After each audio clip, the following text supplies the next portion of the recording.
Ezequiel Ferreira da Silva nasceu no sítio Passagem das Pedras, no município de Vila Bela, atual Serra Talhada, no sertão de Pernambuco, no ano de 1908. Irmão mais novo de Lampião, contava cerca de 9 anos quando começaram a desavença entre seus irmãos mais velhos e Zé Saturnino das Pedreiras. Aos 13 anos, perdeu pai e mãe em consequência das brigas entre os vizinhos. Passou então a peregrinar pelo sertão, morando em vários locais diferentes, sempre acompanhando seu irmão João Ferreira. Morou algum tempo em Águas Belas, Pernambuco, e fixou residência por algum tempo em Juazeiro, no estado do Ceará, sob a proteção do padre Cícero Romão Batista. Em 1926, quando o Lampião visitou Juazeiro para receber a polêmica patente de capitão do Batalhão Patriótico, Ezequiel ainda não tinha aderido ao cangaço, pois é fácil perceber sua presença vestido à paisana nas fotos tiradas na casa do irmão João, quando está reunida toda a família. A passagem de Lampião por Juazeiro talvez tenha despertado o interesse de Ezequiel pela vida bandoleira do irmão famoso, pois pouco tempo depois, o mais novo dos Ferreiras estaria engajado na vida cangaceira. Depois da passagem de Virgulino por Juazeiro, Ezequiel e seu cunhado, Virgínio Fortunato, já viúvo, vão passar uma temporada na fazenda Pissarra, de Antônio Teixeira Leite, o conhecido Antônio da Pissarra. Essa temporada na fazenda Pissarra seria em consequência da polêmica visita de Lampião ao Juazeiro, que deflagrou grande perseguição à família do cangaceiro. Ezequiel passou a querer entrar no cangaço, mas teve em Lampião um grande empecilho, pois o rei do cangaço não queria ver mais um irmão naquela vida errante e perigosa. Entretanto, a entrada de mais um Ferreira no cangaço seria questão de tempo. Ezequiel e Virgínio entraram na vida bandoleira pelas mãos do cangaceiro Bom de Veras, que, de passagem na fazenda Pissarra, levou consigo os dois para se encontrarem com Lampião na Caatinga. A entrada dos dois parentes teria ocorrido no final de 1926. Pouco depois da adesão dos dois novos cangaceiros, Bom de Veras faleceu em um tiroteio com a polícia, o que levou Ezequiel e Virgínio voltar para a fazenda Pissarra. Entretanto, agora os dois já eram conhecidos como cangaceiros e não teriam outra opção a não ser o cangaço. Antônio da Pissarra, através de amigos, consegue avisar Lampião da presença dos dois na fazenda. E o rei do cangaço, mesmo a contragosto, aceitou o irmão e o cunhado no bando. Isso no início de 1927. Ezequiel entrou para o bando em uma época de apogeu do cangaço, que rapidamente se transformaria em decadência logo após ao malogrado ataque à cidade de Mossoró, no Rio Grande do Norte. O irmão mais jovem de Lampião não tem a mesma resistência física dos outros Ferreiras, acostumados desde cedo à vida dura de almocreve e depois de cangaceiro. Ezequiel, apesar do sofrimento causado pela perda dos pais tão cedo, ainda não tinha experimentado aquela vida sofrida de cangaceiro, pois quando os pais morreram, ainda era muito jovem para tal. Ezequiel ficaria conhecido mesmo devido à sua exímia pontaria. Era um atirador de primeira, tanto que logo ganharia o apelido de Ponto Fino. Alguns remanescentes do cangaço o qualificavam como um cangaceiro muito afoito, talvez até pela idade, ou por pensar ter o irmão o corpo fechado, como uma grande parte da população sertaneja daquela época. Ezequiel seria o último dos irmãos de Lampião a falecer no cangaço. Antes já haviam tombado Livino, em 1925, em combate com a polícia na Fazenda Baixa do Juá, nas proximidades de Flores, estado de Pernambuco. Antônio Ferreira faleceu no ano de 1927, na Fazenda Poço do Ferro, no município de Tacaratu, também em Pernambuco. Antônio Ferreira, que tinha o apelido de Vassoura, tombou vítima de um acidente com arma de fogo, quando brincava com seu companheiro Luiz Pedro.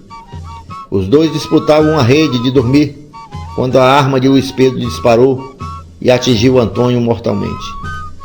Este episódio levaria Luiz Pedro a fazer uma promessa a Lampião: iria o acompanhar até o último de seus dias, o que efetivamente cumpriu-se em 28 de julho de 1938, em Angico, quando ambos foram mortos pela volante comandada pelo tenente João Bezerra. A trama da morte de Ezequiel começa a se desenrolar quando a volante, composta por cerca de 40 homens, comandada pelo tenente Arsênio Alves de Souza, da Força Policial Baiana, oficial conhecido pela sua hombridade, diferente de uma parte de seus colegas de farda, vinha no encalço do bando de Lampião, composto na ocasião de mais ou menos 24 homens. Sabendo do paradeiro da malta, Arsênio seguiu com seu contingente Caatinga adentro. Sua tropa era composta por cerca de 20 homens, entre soldados e cachimbos. O sargento Leonelino Rocha fazia parte da volante baiana e seria um dos primeiros a tombar sem vida na refrega que estava por acontecer. A tropa baiana encontrou pelo caminho o vaqueiro Manuel Preto.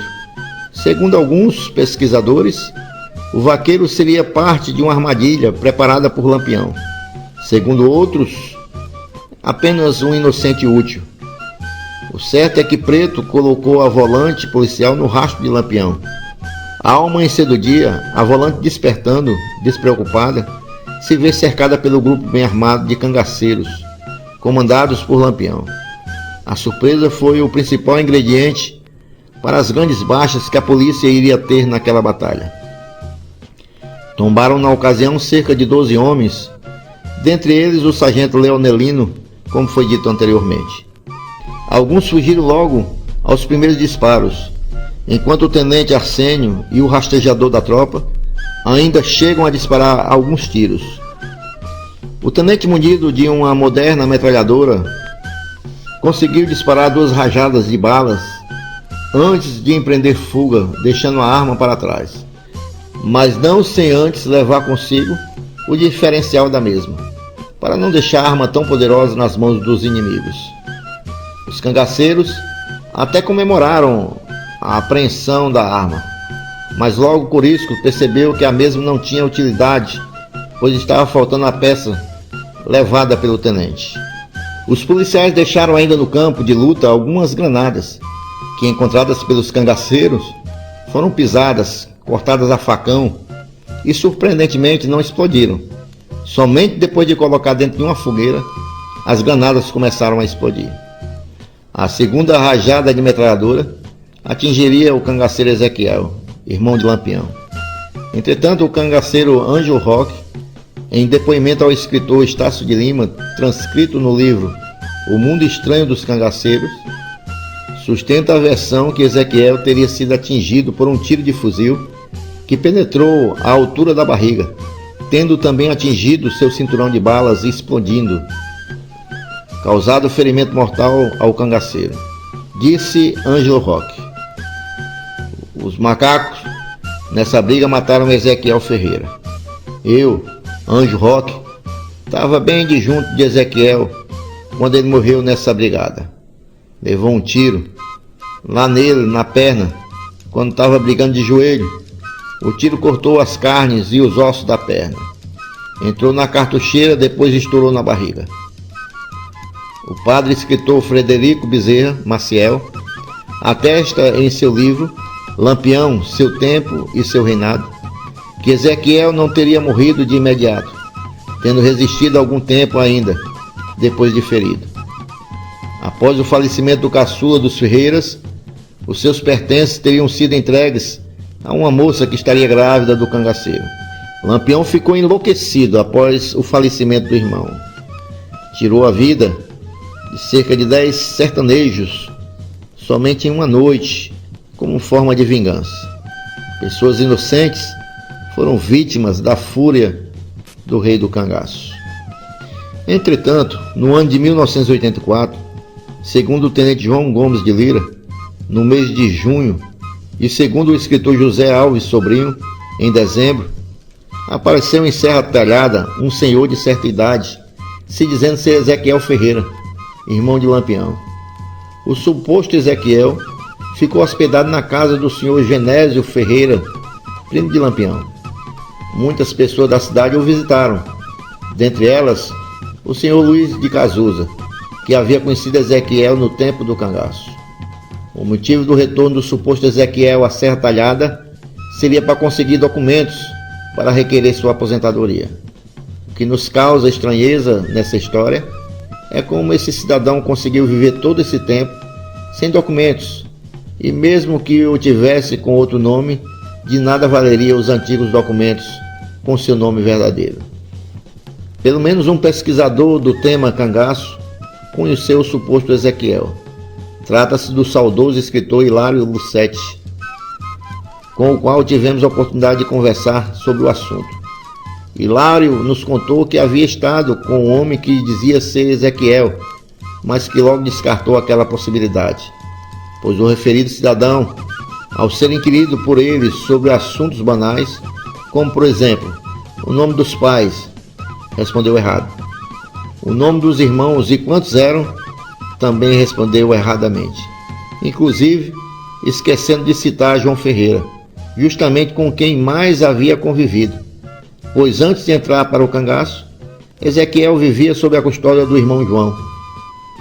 Contou histórias da vida no cangaço que supostamente teria acontecido com ele, na companhia de cangaceiros que não foram seus contemporâneos, ou já haviam morrido quando ele entrou, ou entraram depois de sua saída. Hilário dizia taxativamente que o homem era um farsante. Outro cidadão de grande valor moral, pessoa de minha mais sincera amizade, pelo qual tenho um respeito enorme, esteve com o suposto Ezequiel em 1984. Trata-se do senhor Luiz Alves de Barros, o senhor Luiz Cazuza, da Fazenda São Miguel. Conversei com o senhor Luiz em várias ocasiões sobre esse assunto. Nas primeiras vezes que conversamos sobre o fato, seu Luiz dizia ter horas que acreditava no homem, porém outras duvidava. Algumas coisas ele sabia e outras não. Mais recentemente, essa dúvida parecia não existir mais nas declarações do senhor Luiz Cazuza. Podemos acreditar isso ao fato de tanto repetir essa história. O grande sertanejo tenha incorporado a versão que mais agrada aos curiosos, ou seja, o extraordinário da coisa. Um cangaceiro que todo mundo pensava estar morto, aparece vivo. Segundo o escritor José Alves Sobrinho, filho do senhor Luiz Cazuza, em seu livro Lampião e Zé Saturnino, 16 anos de lutas, Ezequiel teria aparecido em Serra Talhada em dezembro de 1984. No dia 26 do referido mês, o suposto Ezequiel teve um encontro com o senhor Luiz Cazuza, no qual contou a seguinte história. Após chegar ao Angico, às margens do rio São Francisco, no estado de Sergipe, Lampião teria convocado uma reunião com os cangaceiros Luiz Pedro, Félix da Mata Redonda e ele, Ezequiel Ferreira. O intuito da reunião era comunicar que estaria deixando o cangaço e convidando os três para fazerem o mesmo. Os quatro saíram em uma suposta missão, deixando o restante do grupo na grota. Vestiram roupas civis, andaram pelo sertão da Bahia, Pernambuco, e quando chegaram ao Piauí, na divisa com o Ceará, se separaram. Félix da Mata Redonda teria seguido para o estado de São Paulo. Ezequiel teria ido inicialmente para Patos, na Paraíba, depois se radicado no Piauí, e Lampião e Luiz Pedro ficaram juntos, indo para o estado de Goiás. Depois de muitos anos, Ezequiel teria tido contato com o irmão, que estava radicado em Tocantins, e que a cada 2 anos o visitava regularmente na sua fazenda no estado de Tocantins. Considerando essa história como verdadeira, perguntamos: Lampião deixou sua companheira Maria Bonita para trás? E os depoimentos que temos dos remanescentes de Angico? Considerando ainda como verdade, onde esteve Ezequiel de 1931, quando se tem notícia de sua morte na Fazenda Touro até 1938, em Angico? Porque em toda a literatura sobre o tema, ou depoimentos que colhemos de vários remanescentes do cangaço, nesse espaço de tempo, o cangaceiro Ezequiel desaparece completamente. O Ezequiel que apareceu depois de muitos anos é somente mais uma mentira, essa sem mistérios do cangaço.